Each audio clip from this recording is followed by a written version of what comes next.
सीमाओं से छोटा देश सोच में बड़ा निकल जाए तो बड़े देशों की नीतियों पर सवाल उठना तय है। जब पड़ोसी देश जनता को वीआईपी बना दे तो यहाँ वीआईपी संस्कृति चुभने लगती है। एक तरफ नेपाल है और दूसरी तरफ है भारत।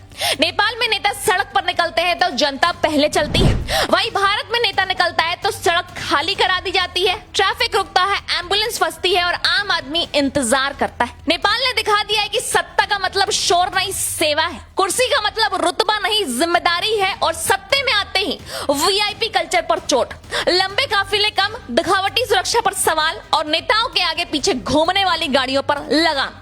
साफ संदेश है, जनता सबसे ऊपर है।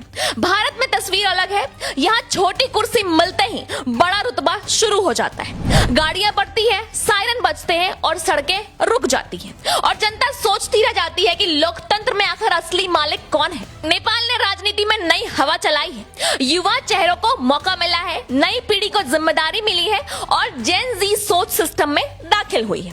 ऊर्जा, विजन, तेज फैसले, बदलाव की भाषा। वही भारत में युवा भीड़ में दिखता है, पोस्टर पर दिखता है, रैली में दिखता है, लेकिन फैसले लेने वाली कुर्सी तक पहुंचते पहुंचते लाइन छोटी हो जाती है।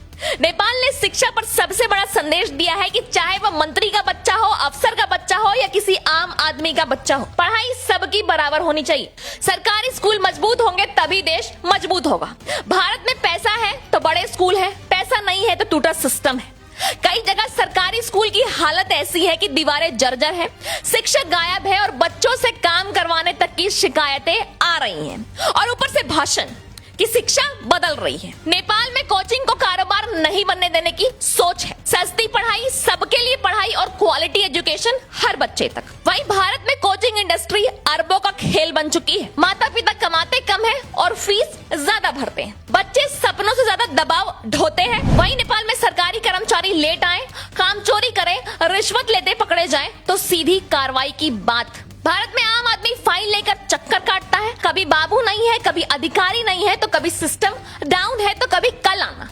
नेपाल में सरकार के वादों का रिपोर्ट कार्ड जनता देख रही है, डिजिटल जवाबदेही, काम का हिसाब और वादों की निगरानी। भारत में चुनाव से पहले वादे ऊंचे हैं, चुनाव के बाद सवाल ऊंचे हैं और जवाब नीचे हैं। वहीं भारत में बड़े अस्पतालों में वीआईपी बोर्ड अलग है, लाइन अलग है, सुविधा अलग है, लेकिन दर्द सबका एक है, लेकिन इलाज सबका अलग। नेपाल में सरकारी दफ्तर व्यवस्था से चले, चेहरों से नहीं। भारत में तस्वीरें बदलती रही हैं, फाइलें वही पड़ी रहती हैं। नेपाल में भ्रष्टाचार पर फाइलें खुलती हैं और भारत में घोटाले खुलते हैं, बहस होती है और फिर सब शांत। अब सवाल सीधा है कि भारत 140 करोड़ लोगों का देश है, दुनिया की सबसे बड़ी लोकतांत्रिक ताकत है, तो फिर जनता को वीआईपी संस्कृति क्यों झेलनी पड़े? क्या सड़क नेता की है?